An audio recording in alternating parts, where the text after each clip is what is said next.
মানুহজনৰ নাম Nelson Mandela.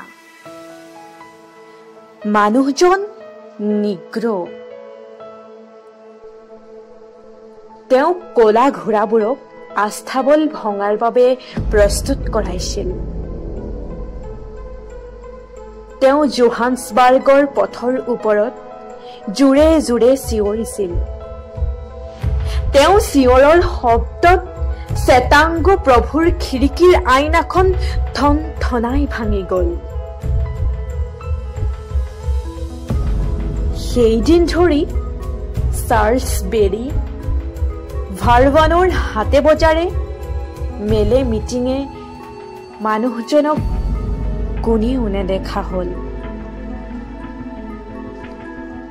মানুহজন এতিয়া বন্দী।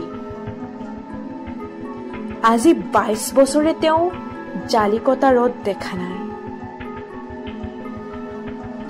আজি 22 বছৰে জন্মদিনত মমবাতি তেওঁ জ্বলোৱা নাই।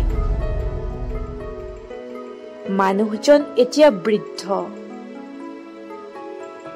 এতিয়াও তেওঁৰ দুবাহু আৰু কণ্ঠত আছে ব্ৰজৰ সমান শক্তি।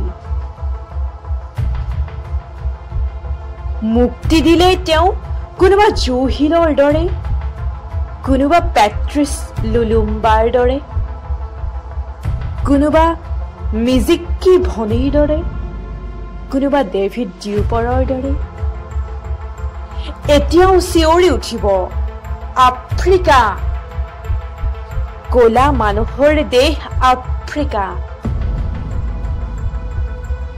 তোমাৰ বাবে আমি উত্তপ্ত হলো, তোমাৰ বাবে আমি উদ্গিৰিত হব ওলাইছো।